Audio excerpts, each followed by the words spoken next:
Good morning. My name is Lise Grande, and I'm the head of the United States Institute of Peace, which was established by the U.S. Congress in 1984 as a nonpartisan public institution dedicated to helping prevent, mitigate, and resolve violent conflict abroad.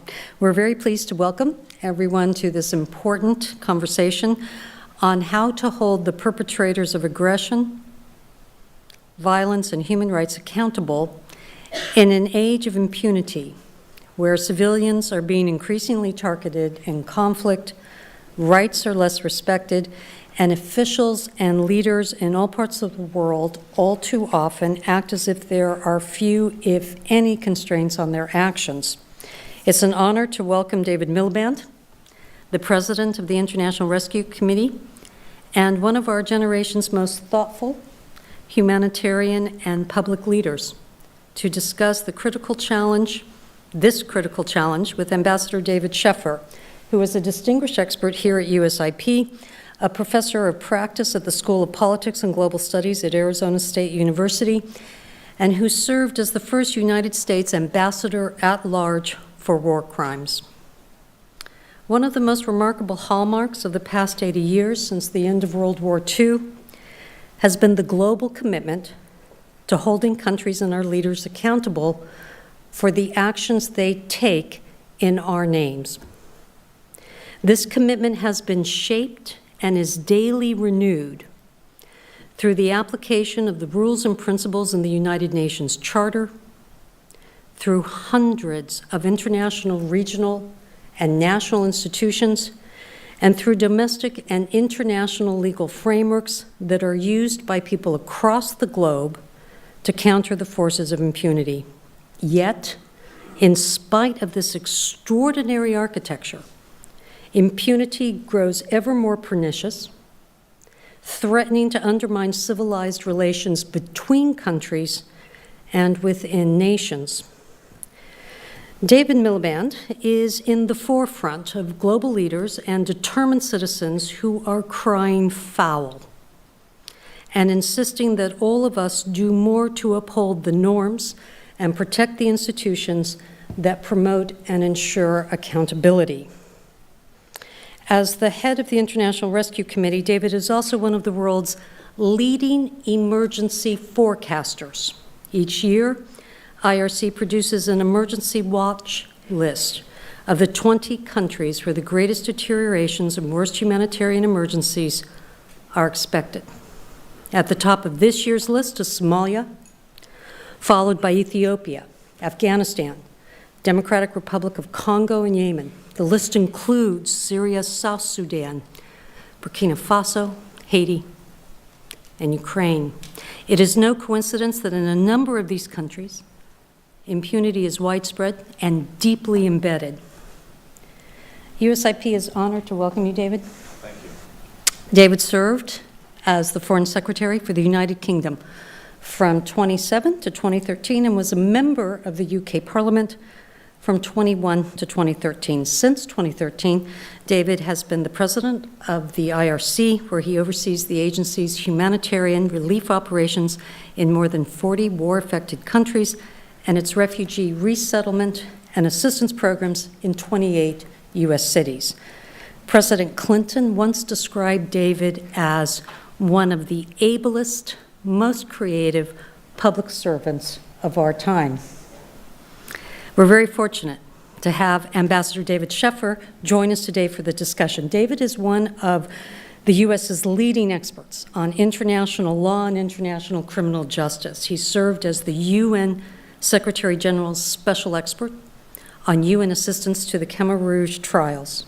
He led the U.S. delegation to the UN talks that established the International Criminal Court, and he negotiated the creation of 5 war crime tribunals, including the International Criminal Tribunals for the former Yugoslavia and Rwanda, the Special Court for Sierra Leone, the Extraordinary Chambers in the Courts of Cambodia, and the ICC. Ambassador, I'm pleased to hand the floor to you. Thank you very much, President Grande. And I'm going to go on a first-name basis now, if I may.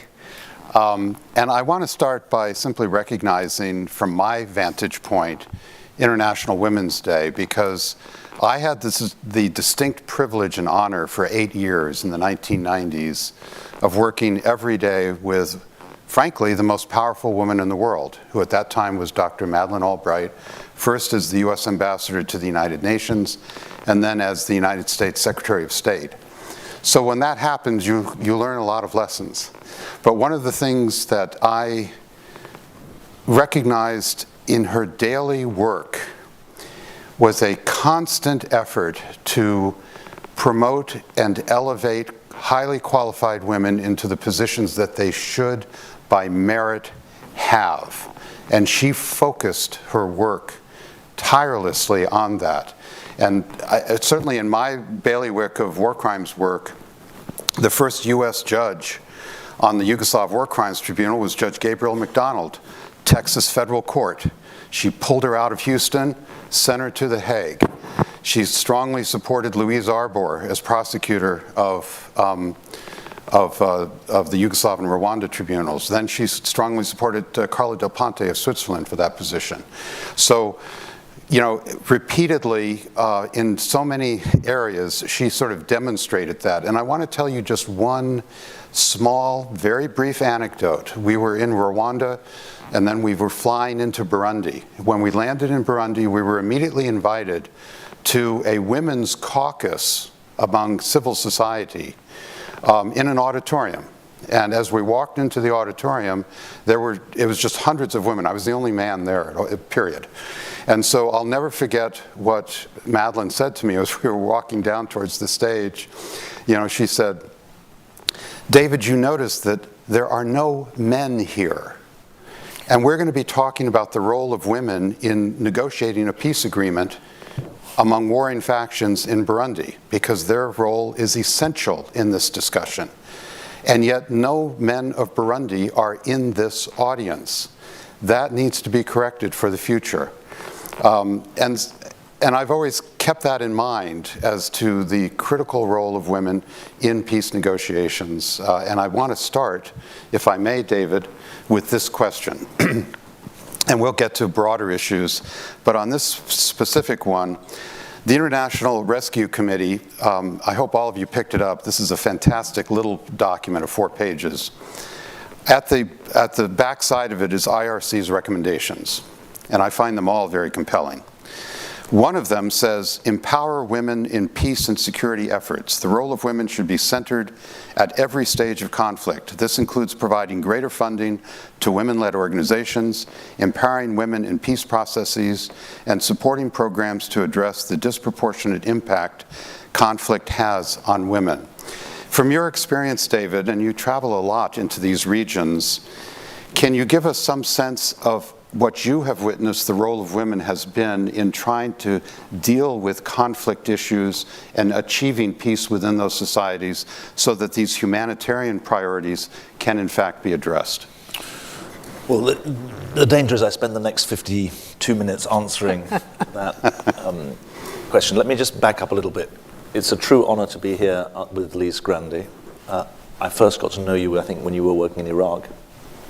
And then we had a memorable trip to Yemen together, a 2 or 3 day visit to Yemen. And your commitment not to just to public service as a concept, but to public service as an entrepreneurial, risk-taking drive to further the public good is, I think, really inspirational. And so it's very, very nice to be here with you in your new palazzo here, and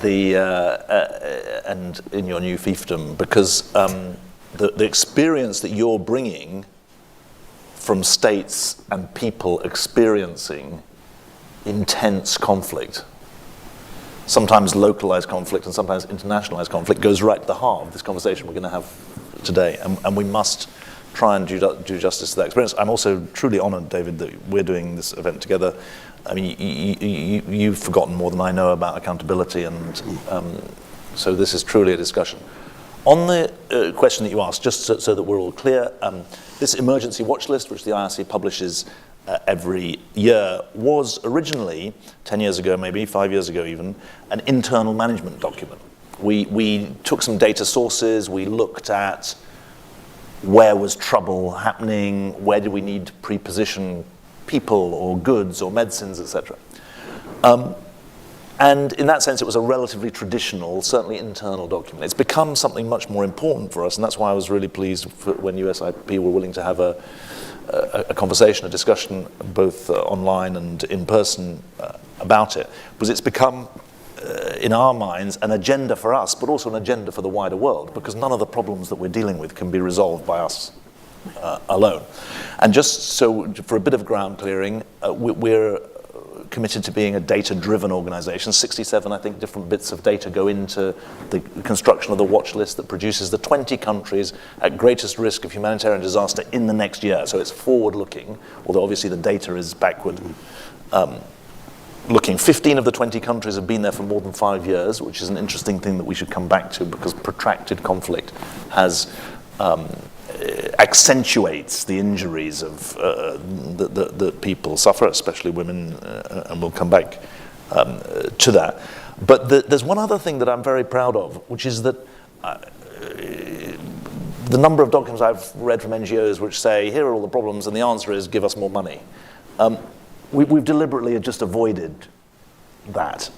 What we think we have a responsibility to do is not just to do penetrating analysis, but to try to think in a systematic way, and by the way, this is not me avoiding answering your question, it's a slightly circuitous route to getting to it. We're absolutely committed to the idea that our micro-social or microeconomic solutions can only work when the macro context is also taken care of, and we feel we have a responsibility to bear witness to the experiences of our clients and our staff in informing that macro context. So in respect of the 20 countries, we brigade our answers into three, our solution set into 3 buckets, and I think this is important for structuring this discussion.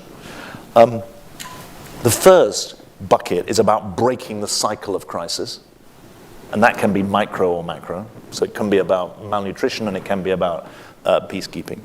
The second is protecting civilians in conflict, which is very directly about the impunity agenda. And the third is about how to manage better the global risks that confront us around the world. We had a very interesting discussion at the World Bank yesterday, and our perspective is that extreme poverty is rising in fragile and conflict states, and the global risks that face everyone, from economic insecurity to climate insecurity to health insecurity and pandemics, it exposes the vulnerability of the poorest many times greater than it exposes the vulnerability of us here. And that's the context in which I think it's right to address your question, which our experience is, very simply, from our clients and from our staff, is that women and girls experience conflict with multiple inequalities that are not faced by men and boys. You've seen this in Yemen and in Iraq. And tragically, but in some ways predictably, when the interventions that are supposed to help resolve the problems don't include women, they often exacerbate the problem. And the most extreme example of that is about male-only peacekeeping missions, which have levels of sexual abuse and other abuse many times greater than peacekeeping missions that don't have, that are better balanced. And so that's, I think, important also for us as an organization. We have our own gender action plan, which is partly about our programs, but it's also about how we work internally. And it's very clear about what kind of balance of teams that we need, because we don't want to exacerbate the problems. We want to safeguard our clients and tackle the problems. I think the next level is that there is very powerful experience. I don't want to overly draw on this, but as a youngster in the 80s and 90s, I was very struck, as someone growing up in the UK, the role of the women's movement in bringing peace to Northern Ireland, and the conflict on the island of Ireland was very significant. And there's quite an interesting set of histories around that. So I think the peacemaking that excludes women is never going to be a durable peace. we'll probably talk about the Atlas of Impunity that was published by the Eurasia Group and the Chicago Council. But I think it's very important that across the 5 sites of impunity that are in the Atlas of Impunity, conflict, human rights, governance, environment, and economic exploitation, at least 4 of them, and you could argue all 5 of them, have a strong gender component across each of them. And the data that underpins that atlas includes data that's specifically about the experience of women in conflict, for example, the Georgetown Index. So I hope that gives you some flavor. I apologize for the long-winded answer, and I promise I won't give such long answers to other questions. No. And I'm so glad that you brought up the Atlas of Impunity, because that was a segue to my next question, which actually you have just slightly answered. And I just wonder if you would want to go into any more depth on how the dilemma and the plight of women and girls truly does define itself within each of those 5 dimensions in the Atlas of Impunity. Is there anything else you'd like to say about that in terms of the depth of analysis in those 5 dimensions? Well, there is one thing, and it would be good. I mean, I feel while I it'd be good to hear your perspective for obvious reasons on this. There's one thing I want to add, though. You hear a lot about autocracy versus democracy as the defining issue that the world faces. The argument of the Atlas of Impunity is that a better framing is about accountability versus impunity. Impunity versus accountability, because democracy is one form of accountability. And there is a broader struggle. And the question that you raise goes right to the heart of that. There are democratic countries that have high levels of abuse against women. And violence against women. I mean, in the index, it's interesting, South Korea gets pulled down in part because of the position of women in South Korea.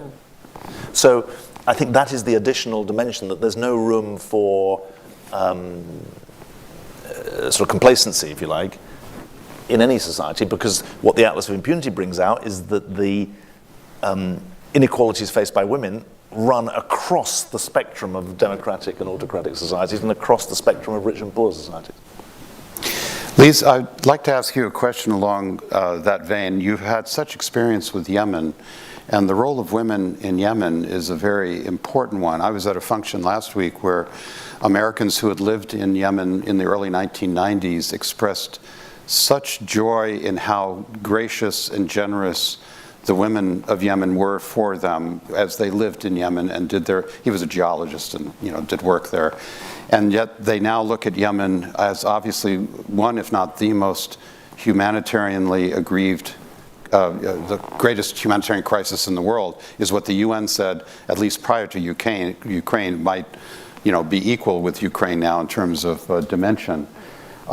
Is there anything you'd like to contribute about what you saw in Yemen in terms of how women contributed or failed to have the opportunity to contribute to resolving that conflict and their humanitarian state of condition?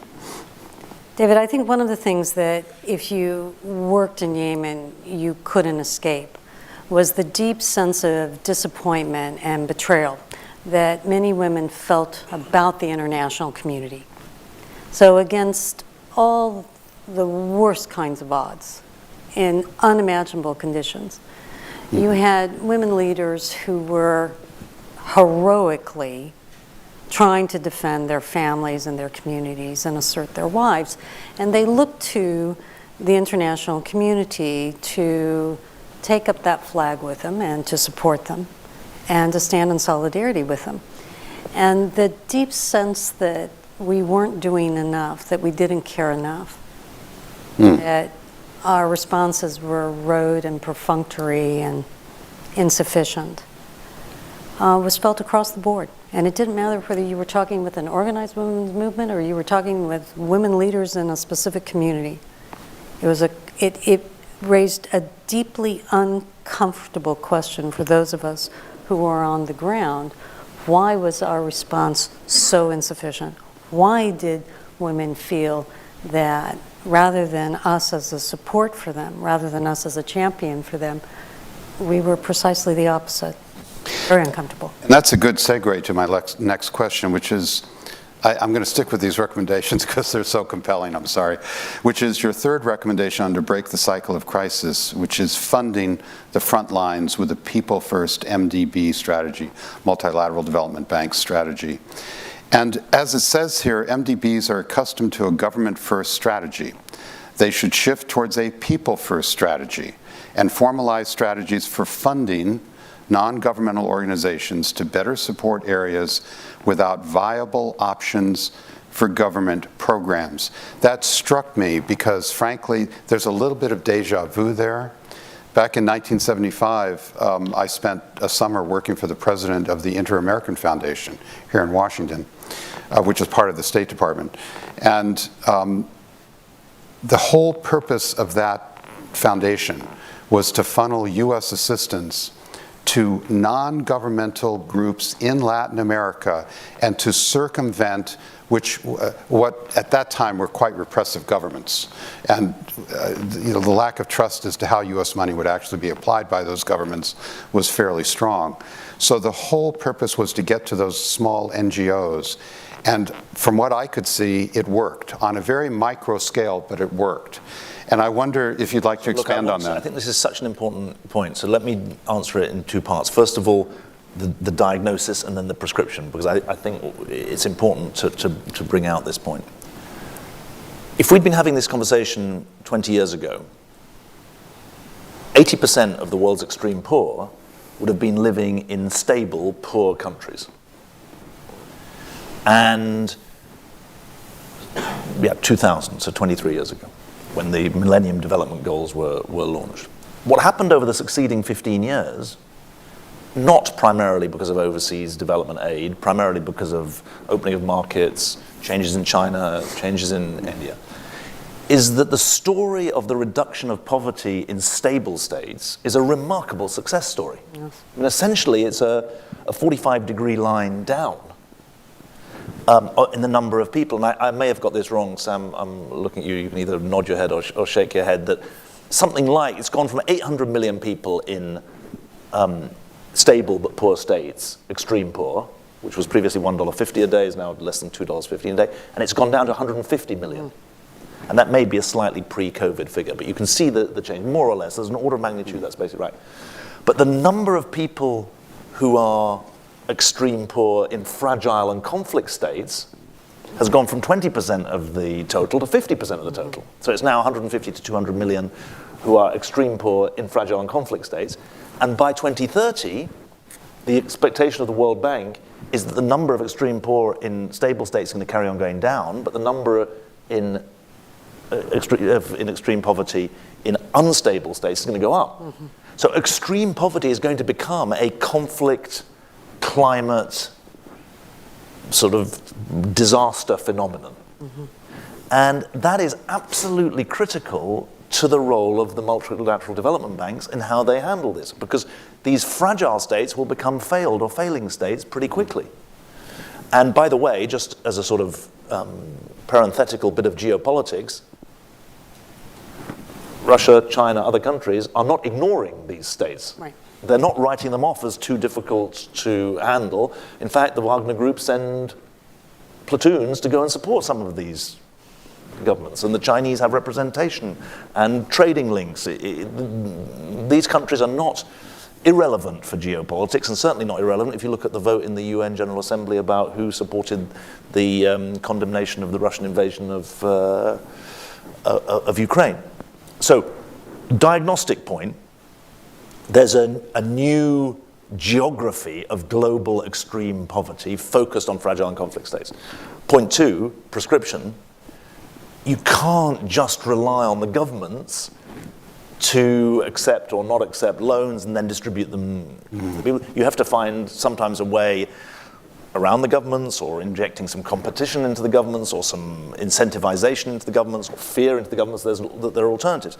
Now, to be fair to the World Bank, and I think this is really important, in Yemen, in Afghanistan, in, I think, South Sudan as well, they've develop the bones of a quote-unquote people-first rather than government-first strategy. Just the Afghan example is an interesting one. The Afghan Reconstruction Trust Fund doesn't go into budget support for the health ministry and the education ministry and the water supply ministry. It goes into payments of salaries to civil servants who are teachers or nurses or water engineers. And it's been very important since August 2021 that that has continued. Because frankly, the people who are employed in the public sector are a lifeline, not just for their own family, but for 5 or 10 other families who have been hit by the end of the war economy and the collapse of the economy. So there are some seeds of what a people-first strategy means, but it's still the exception, not the rule. And I've just come back from Cameroon. The Fragile and Conflict State Fund that the World Bank set up in 2018 was intended to give them a very large sum of money. It's not been able to be spent, and so it comes back into the central coffers. And so our point is driven by the circumstances on the ground, that in these fragile and conflict states, you can't just rely on the traditional means of doing business if you want to achieve the anti-poverty goals that you've got. And this slips quite smartly into another recommendation, which is reestablish people's right to aid. As parties to conflicts weaponize and politicize access to aid, the establishment of an independent organization, such as an organization for the promotion of humanitarian access, could document the denial of aid and speak truth to power. That folds pretty nicely as an adjunct to what you were just saying. I think this is I would say this, but I think this is important as well. What's happening in the conflict states? Remember, there are 54 civil conflicts. You've done some work on this. 54 civil conflicts going on around the world at the moment, separate from Ukraine. 8 of them with more than 1,000 battlefield deaths, so counting as quote-unquote severe. In these places, the impunity is not just, I mean, we should have probably said this at the beginning. Impunity is a legal concept. In layman's terms, layperson's terms, it means the exercise of power without accountability. And in the worst cases, it's a crime without punishment. And so the impunity is demonstrated by 2 of my colleagues driving an ambulance in northwest Syria, having a missile launched on them and killing both of them. That is an act of impunity, which happened in 2017. But the denial of aid is also an act of impunity because there is a legal right to receive aid. So governments and non-state actors who deny aid convoys to flow are committing an illegal act, and they're guilty, therefore, of impunity. And what we know is that increasing numbers of people in humanitarian need around the world, there are 340 million of them in total, increasing numbers in that total are being denied aid by governments or by non-state actors. Now, why do we recommend an independent sort of access commissioner, humanitarian access czar? I'm going to put it very, very bluntly to you. In too many places, NGOs like us and officials of the United Nations are worried that if they speak out, they're not going to be allowed to stay in the country. That is the reality that creates a culture of fear that ends up covering up these acts of impunity. And our argument is we need to bring some rigor, some transparency into the exposure of the denial of aid, because shame should be one of the tools that's at the disposal, and transparency should be a fundamental part of this. And we're not going into a blame game about the NGOs or the UN officials. This is about defense of the UN Charter. It's not about defending something that's Western or something that's being imposed. It's laws and rules that have been signed up to that are not being obeyed. And we do think that at the moment, essentially literally millions of people are suffering in silence because no one knows and no one's willing to speak up about the denial of aid. And it's less, how would I put it? It's less dramatic in some ways than the pummeling of civilian infrastructure by combatants in conflict. But it shouldn't be suffering in silence. And our idea is that we've got to try and bring this out.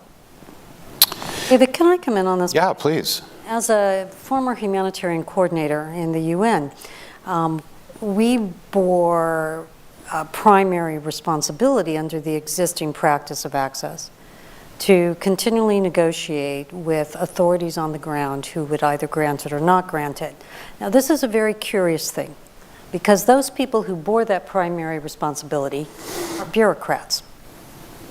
They're not state actors, and yet, under international humanitarian law, if you as a country have ratified it, you are responsible for ensuring that all of the other countries uphold it. But who does the system entrust that responsibility to? One of the weakest actors, a bureaucrat. Rather than the member states themselves who have ratified those Geneva Conventions, taking responsibility for ensuring that they are upheld everywhere at all times. The real issue here is who is strongest placed in the system to make sure that there's accountability, and those are member states. Mm-hmm. They're not UN bureaucrats who are doing their very best, or heroic NGO frontline workers trying to uphold it. It is the countries and the states that have responsibilities and capabilities, and yet they are the first to say, let the bureaucrats do it. Well, they say let the bureaucrats do it, but they also say they use sovereignty as a shield against external investigation and criticism. That's right. And in a situation where in the 54 conflicts, in a significant number of them, the governments are combatants in conflict. That's right. And you see this in the distrust that can exist in places where there are government health workers, but people in an opposition-held area don't want to have anything to do with them. You can see that in Syria in the fact that there's no cross-conflict line aid going into the northwest of Syria. Correct. Depends on cross-border aid. And the argument is, it's nothing to do with the outside world.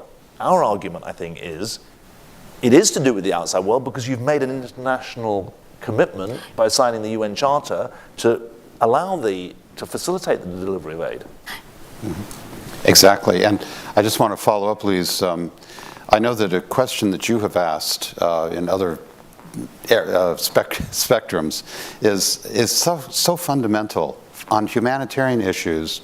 If you're in a position of authority or you're with an international organization that is seeking to assist, the first question in an emergency situation is, who do I call? Would you like to expand on that from your own experience? Who do I call first when the emergency erupts, on a humanitarian perspective?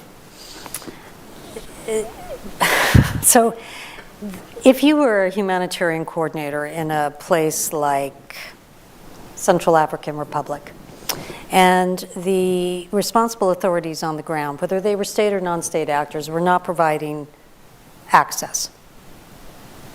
So what would you do? You called the capital of the country that had the most influence over Bangui.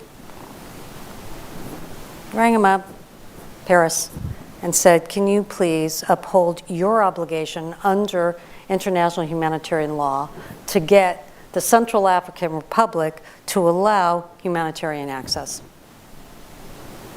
What's been very interesting is that in the last 25 years, how often, when you make those phone calls, no one picks up the phone. No one takes responsibility for assisting the international architecture that tries to keep people alive and protect civilians in extremis. When I first started my career in the UN 25 years ago, everyone picked up that phone.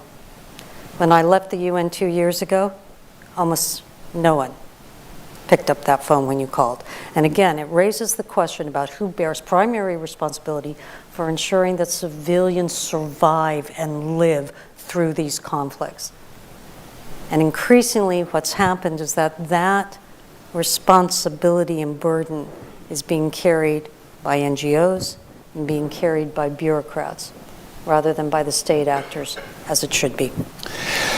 I'd like to turn to Ukraine, and actually the segue is that Russia is an occupying military power in Ukraine, and under the Fourth Geneva Convention has enormous responsibilities as an occupying force in Donbass, Crimea, etc., to care for the civilian population and to comply with, frankly, international human rights law while they are an occupying power in those regions. And I think we've seen, from what we can see from reporting, et cetera, and retaken territory that has been occupied by Russia, that there's been a singular failure by Russian authorities on that spectrum. And I raise that point, David, because in the Atlas of Impunity, there is one of the 5 dimensions is abuse of human rights. And then, of course, if there's no accountability for that, what is the long-term impact of that on that society, particularly one beset by what you have rightly called polycrises. In Ukraine, we have the challenge not only of accountability for the aggression and the various atrocity crimes which are being committed during the conflict itself, but there's also accountability for what Lise, I think, has rightly pointed out, is what is the responsibility of an occupying force while you have occupied territory and you are in control of that occupied territory.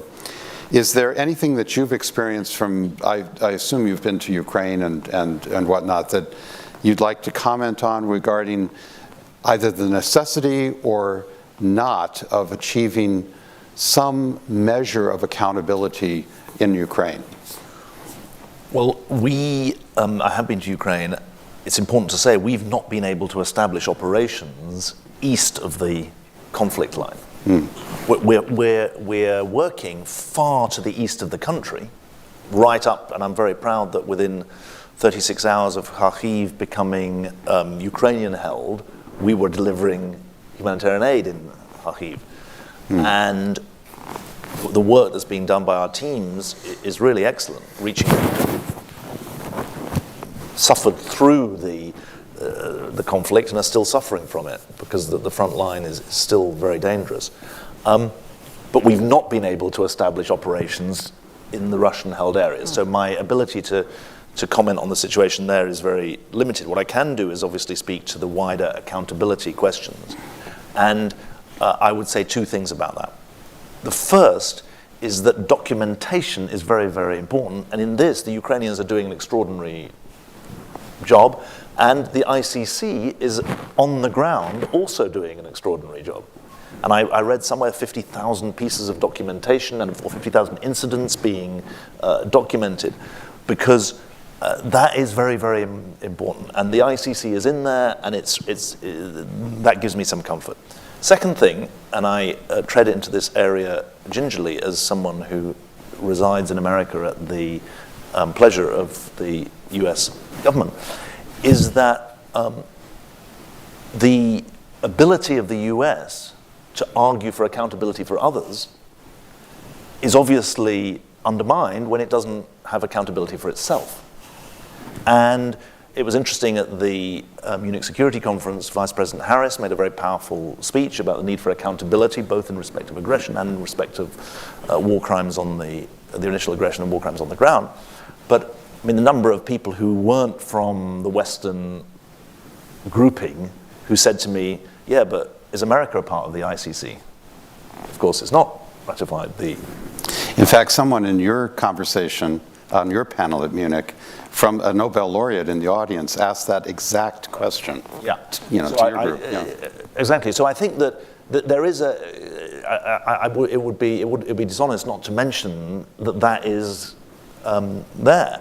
And I think that if you buy the argument that this decade is going to be defined in various ways as a battle between accountability and impunity, and the defense of democracy is part of the drive to secure accountability.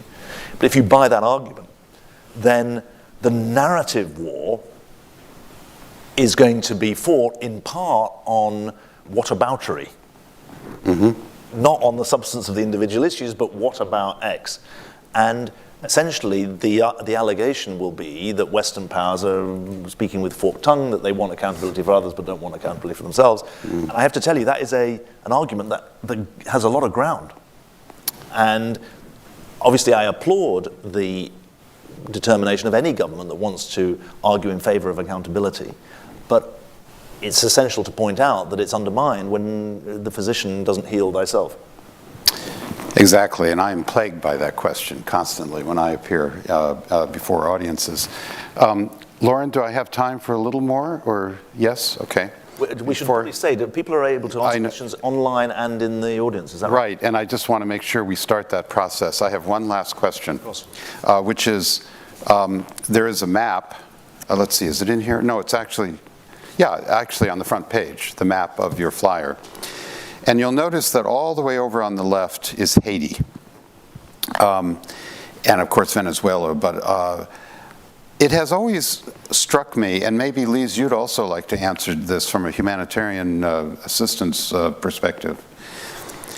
Is there any rationale to try to develop a plan or a strategy globally whereby individual developed nations who have the capacity for providing foreign assistance, development assistance, etc., actually are organized in such a way as to focus on one developed country will focus on one country to rebuild it. Let's say for the United States, why we don't do more for Haiti, I have never figured out. That the United States could take responsibility for Haiti, pump enough money and assistance in there to truly develop that society beyond where it is now. And then obviously for other countries on your map, other developed countries would be assigned their country of attention. Now, I don't want to suggest this in terms of some sort of neo-colonial concept, but rather a neo-financial assistance concept. Would that make a difference in terms of how these societies are assisted to build themselves up again, or would it in fact possibly be an erroneous experiment of development assistance? Well, I'd be interested in Lisa's view. I mean, I'd argue the opposite. I'd argue that sort of national protectorates have a bad history.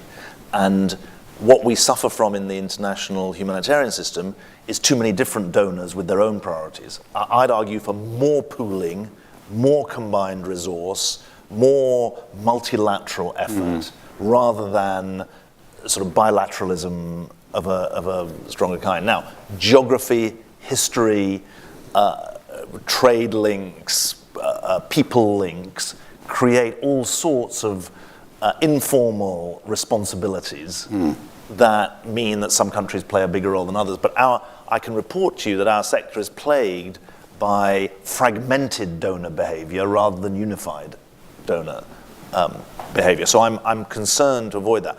I also want to say this, though, and this is something where I think USIP, if I may say so, has a potentially really important role to play. It's not just money. If money solved the problem of fragile and conflict states, I'd be relieved, because although it's hard to argue for money, at least you've got a solution. When I think about the Bermuda Triangle of conflict, climate, and misgovernance, it's not just that the three together create very, very difficult questions about how you build functioning states. It's that three of them individually are very difficult. I mean, climate is actually the easiest, at least in theory, because we know what is creating the climate crisis, and we know that fewer greenhouse gas emissions would mitigate it, or at least mitigate its spread. But the tools of diplomacy to tackle intra-state civil wars are underdeveloped.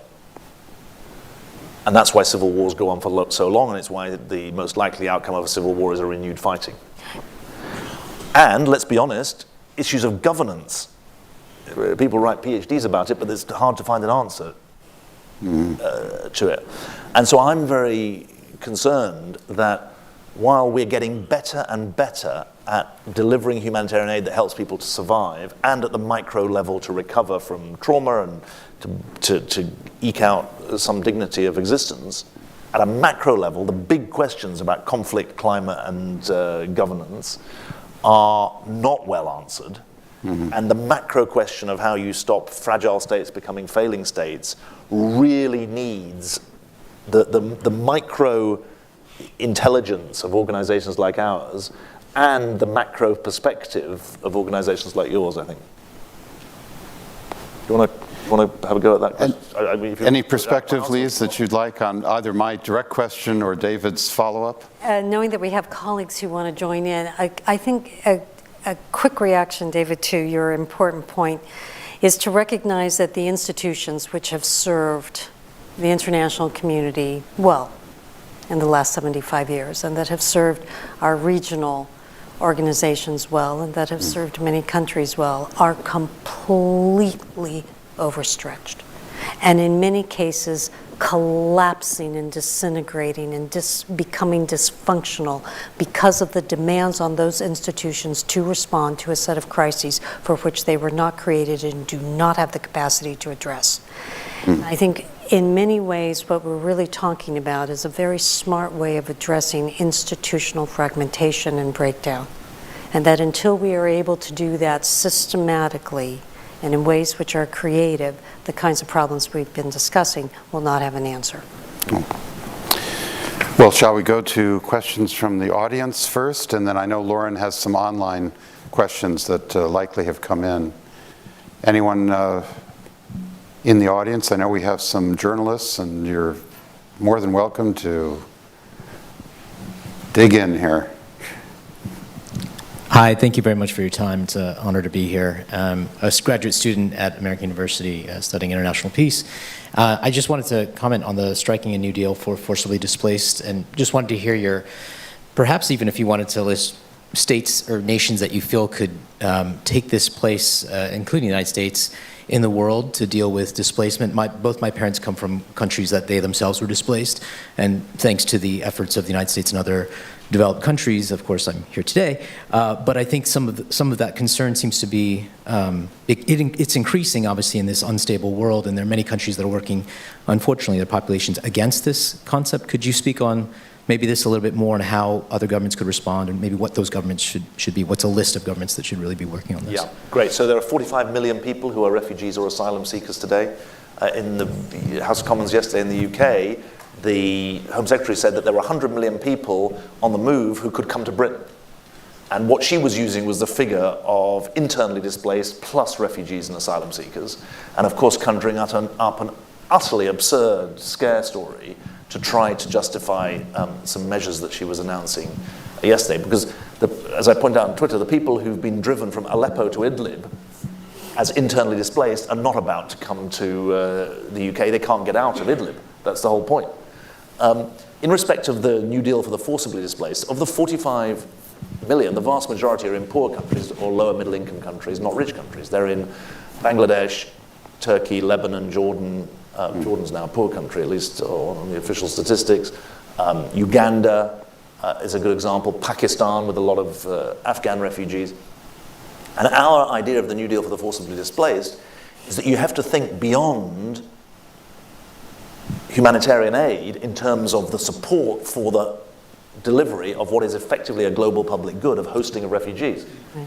And that means recognizing in international financial institutions, regional financial institutions, IMF engagement, that these countries need support, otherwise they break under the strain of it. And I think the New Deal is about enabling those displaced and the host communities to recover, to get education for their kids, to get employment for the adults. I mean, I always say to people, the employment rate among Jordanians is between 25 and 35% among young Jordanians. And the unemployment rate, at least officially among Syrian adults, is in the 80% range. And that's not good for Syrians, and it's not good for Jordanians. And so the New Deal has to think at the macroeconomic level, as well as at the microeconomic and micro-social level, about where people are going to live, not in camps, but in urban areas, how they're going to be able to get access to employment. And here, I think Ukraine is a very interesting example. Because, of course, the 5-6 million Ukrainian, effectively women and kids who've gone into Europe, what have they been guaranteed? They've been guaranteed rights to work, rights to education, rights to welfare, rights to public services, rights to residence. So the toolkit is actually known, and when it's properly funded, as it is by people who fled to the world's largest, richest single market, it's deliverable in a way that sustains, despite all the strains and stresses of it, some social contract. Mm-hmm. And Ukraine should be an inspiration in that sense, but at the moment it's the exception. Thanks for the good question. Yes, right here. Oh, I'm sorry. Why don't we go first where the mic is, and then we'll come to you, okay? Sorry.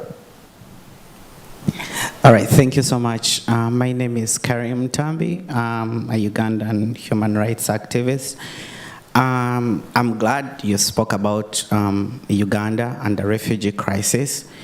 And when we talk about accountability in the age of impunity, we cannot exclude what Museveni has done.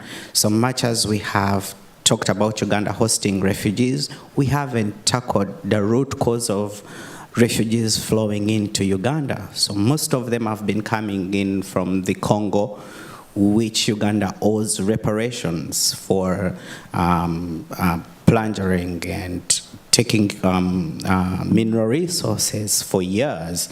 So the conflict in the Congo partly is to do with Uganda, and I don't think our international partners are willing to hold Museveni accountable. I don't know whether there is a way we could hold Museveni and his government accountable together with our neighbors in Rwanda.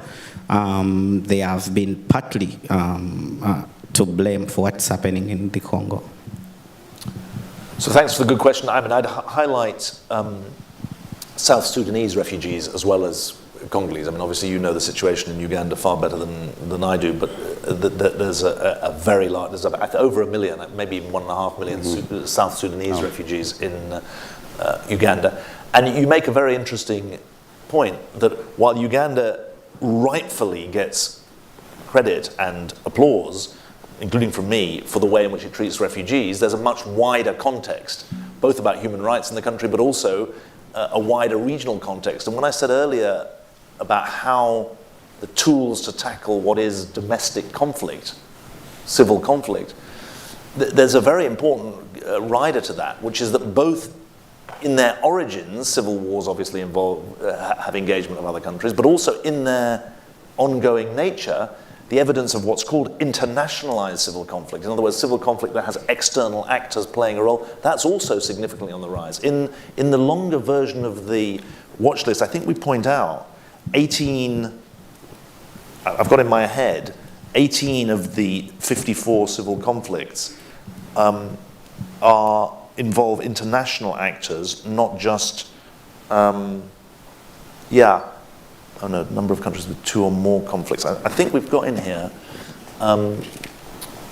I thought we had a statistic about the internationalized nature of civil conflict. I may have missed. My memory is that 18 of the civil conflicts that are going on around the world have external actors also involved in them, and that's why the peacemaking is so much, in some ways, more complicated for civil wars than it is for wars between states. Sorry, you wanted to get a question? I'll try and find this statistic.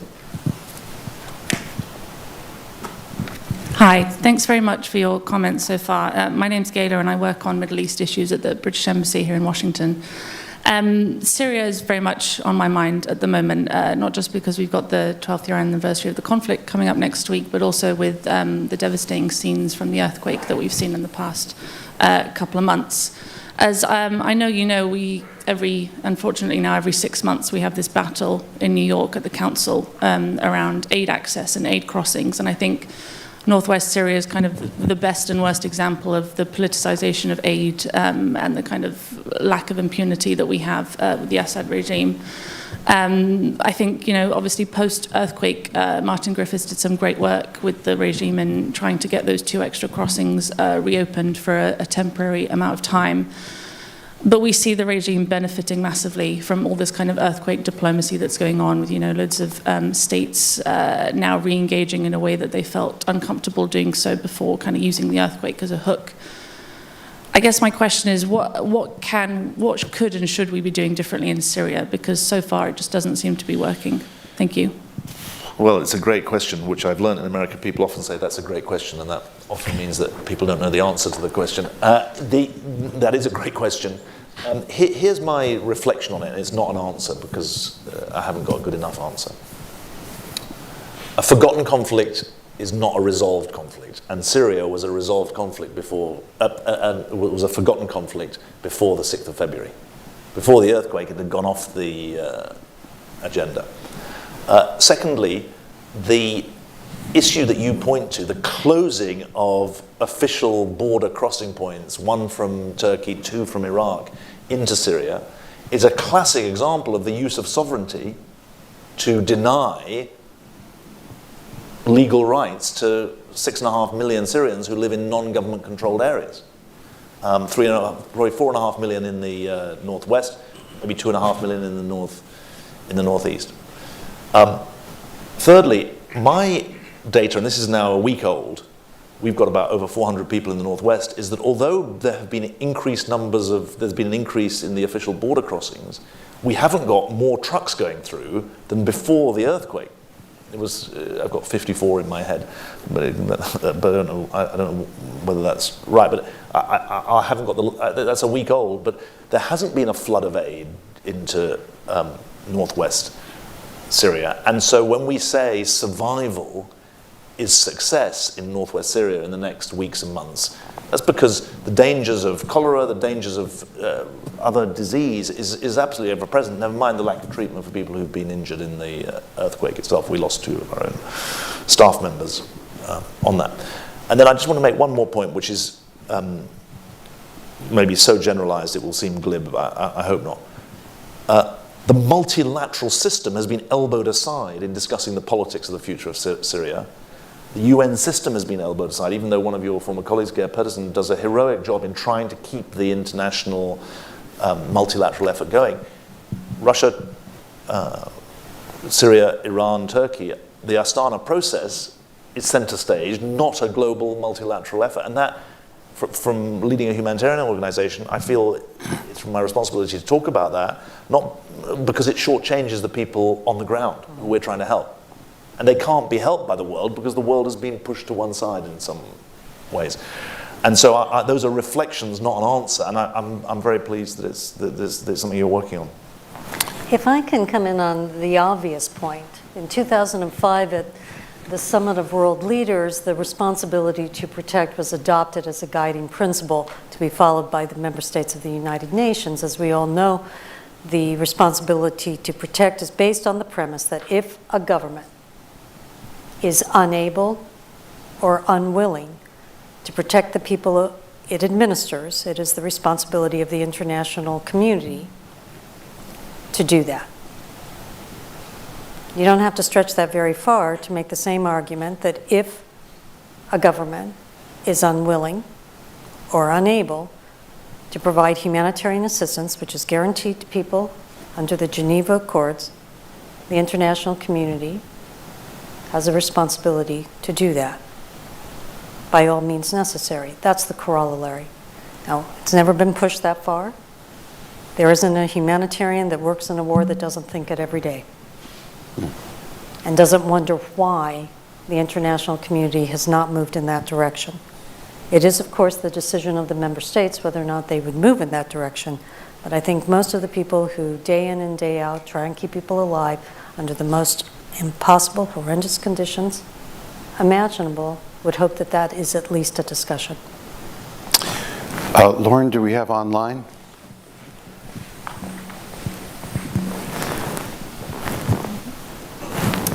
How do you operationalize accountability versus impunity, and how might this apply to Afghanistan or Myanmar? What was the beginning of the question? How do you operationalize the framework of accountability versus impunity? My answer to that would be it depends what impunity you're trying to address. If it's an act of in the middle of a conflict, it requires documentation, it requires investigation, if necessary, it requires prosecution. And one of the things that the Atlas of Impunity points to is the use of the universal jurisdiction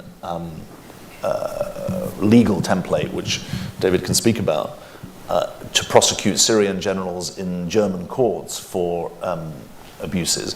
Mm-hmm. We also raise questions about economic exploitation in the Atlas of Impunity, environmental exploitation. Those are different issues that would require different accountability mechanisms.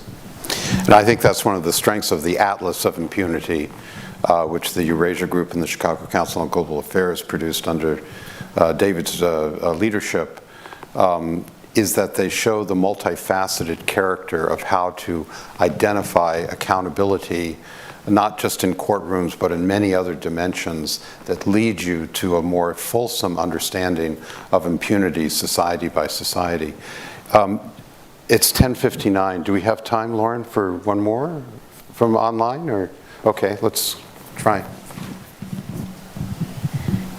Is the U.S. re-engagement with Africa prioritizing geopolitical factors with China and indirectly endorsing and enabling authoritarian regimes to flourish in Africa? I'm not sure if I've got the full measure of the question, but I think that the engagement I would be urging on Americans or other countries in Africa or elsewhere is people to people as well as government to government. It's about understanding regional dimensions to problems as well as local dimensions to challenges. And it's about recognizing that in the mouths of many parts of the world, the demand of the richer parts of the world is for equity, it's for voice, and it's for respect. And those are not things that you just confer on governments. You confer on civil society, on the private sector, as well as on government. And I think the US could do itself an enormous favor by catalyzing the commitments around climate adaptation, for example. I mean, the climate fund, the $100 billion pledged climate fund that has never been set up since 2009, has become an absolute cudgel with which the hypocrisy of the Western world is attacked relentlessly. And we're arguing that while in 2009 you could imagine that that fund, which was intended for developing countries to use for mitigation of climate change and for low carbon ways of development, that ship has sailed. We need at least 50% of that money to be spent on adaptation, not just on mitigation, because climate change is something that our clients in East Africa, in the Sahel, in Afghanistan, that they're living with it today. In the Middle East, it's not just tomorrow's problem. And we have to both walk and chew gum. We have to do the mitigation and the adaptation at the same time. I think this brings us to a close, and I want to thank the audience, both here and online, for joining us. The big takeaway that I have is that both the document Atlas of Impunity as well as the Emergency Watchlist for 2023 of the International Rescue Committee both provide practical, conceptual frameworks for framing policy and refocusing our attention on what might work better than the status quo, or might suggest that we prioritize our attention more than we are presently through the advice in these two documents. So I do strongly encourage you to get both of them, and I hope governments do as well. Thank you, David, for being here. It's been an honor, and Lise, thank you as well. And with that, I will bring to a close this session.